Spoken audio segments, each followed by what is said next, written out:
What's going on, everybody? It's your favorite dating coach, Elliot Scott from ElliotScottDating.com, and today we're going to talk about 3 traits that men love in women.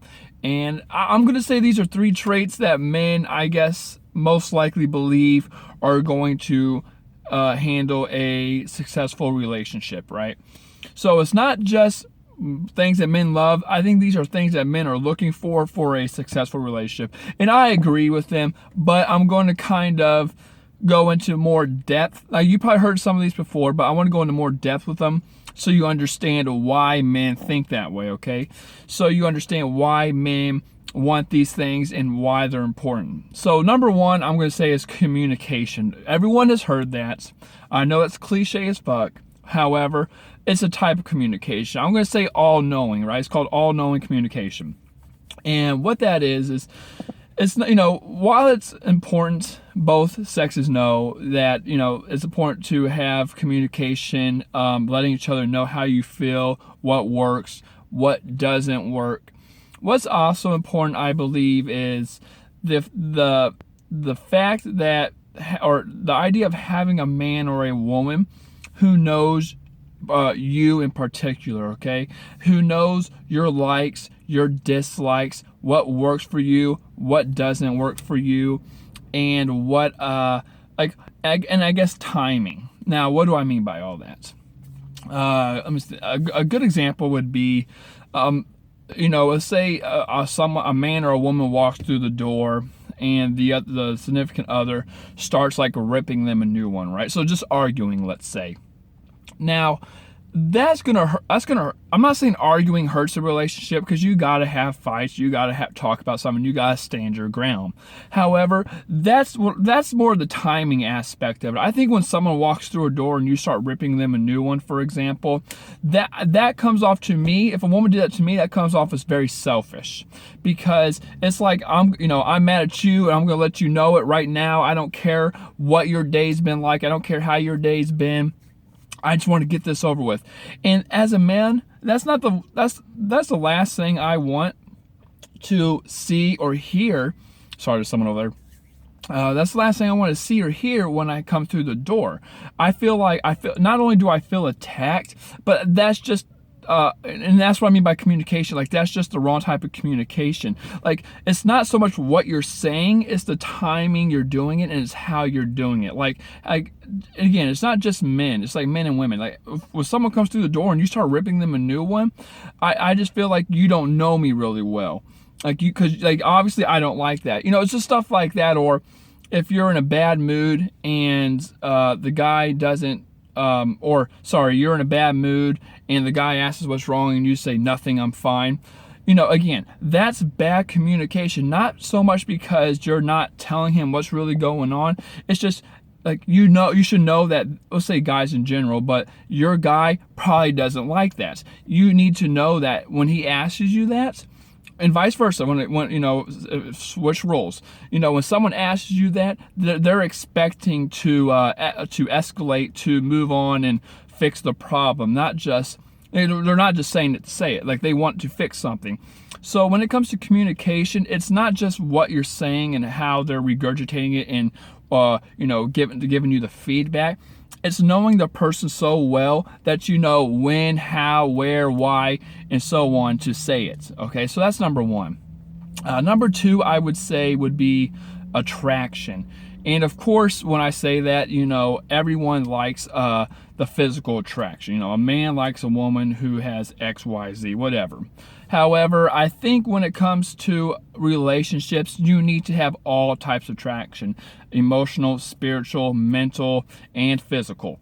You need to have all types of those. And I really do believe that if you don't have at least 3 of the 4 of them, a relationship will not last. Actually, I would say you need the physical. I personally do think you need the physical and you do need the emotional. There's no exceptions. I do believe you need both of those. And the reason I say that is because, from my personal belief, I've dated women who have strictly different beliefs than me spiritually, right?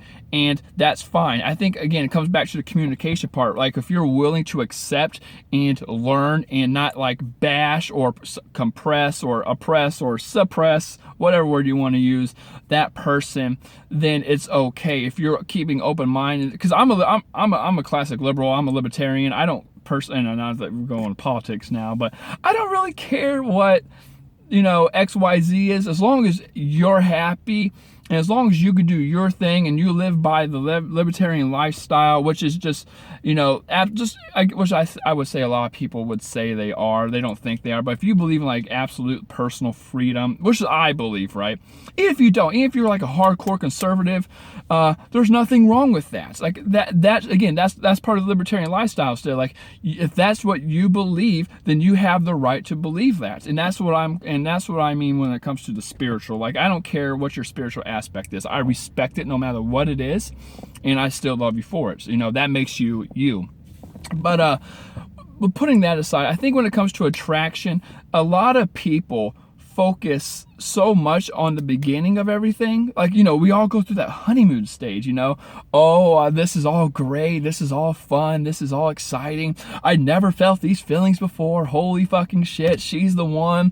And you're only month 1, 2, 3, 4, 6 months in, and then it starts, I'm telling you, it happens to me every time personally. Every single time it happens to me. I'm always like, oh my god, this girl's amazing, and then Scott, then just right, every single time. And this drop isn't like my fault, or it's not her fault. I think that's just how attraction works. But what you want to do when you drop is you kind of want to have it, or maybe just keep going straight up, whatever.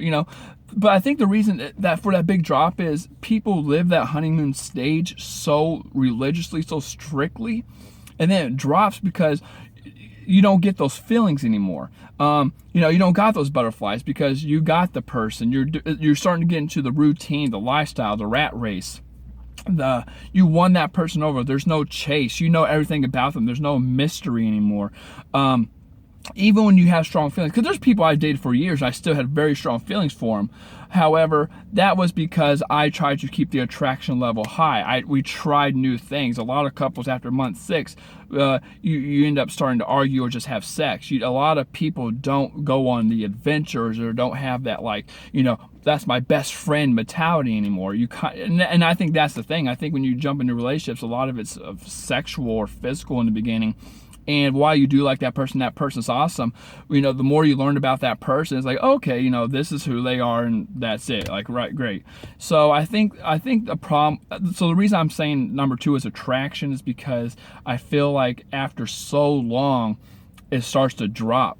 No one likes to maintain that attraction and try new things or build on something or this or that. So if you want to have a healthy relationship, you need to focus on the attraction long term. And again, it's not just physical, but you do need to try, sex in different places and different positions. You need to go on some emotional journeys, some spiritual journeys. You guys do need to try something out different, I think. And I believe couples that do that bond together stronger and become healthier overall in the long run. Now, kind of transitioning to the third and last one, it kind of goes with the end thing I just said, and that's bettering each other as individuals. There's nothing sexier than a woman who makes me want to be a better person. I'm really close friends with my sister's boyfriend, and they've been together for 6 years, right? Like boyfriend, girlfriend, no ring. So 6 years together. And the reason they're doing so well is, I remember, story time. I remember I was in the car with my friend, my sister's boyfriend, and my sister and I are real close, so I talk mad shit about her all the time. And I joke around with her, and I'm like, dude, she's so fucking basic, she's this, she's that, like, just dump her ass. Like, we were talking about her on something, I was like, dude, whatever, just dump her, I'll still be your best friend, whatever. And he got serious, he's like, man, I love that girl, I really love that girl. And he just goes on, and and it's not like he was trying to like sugarcoat it or try to win me over, because we're good friends. Like, either way, I'll still be his friend.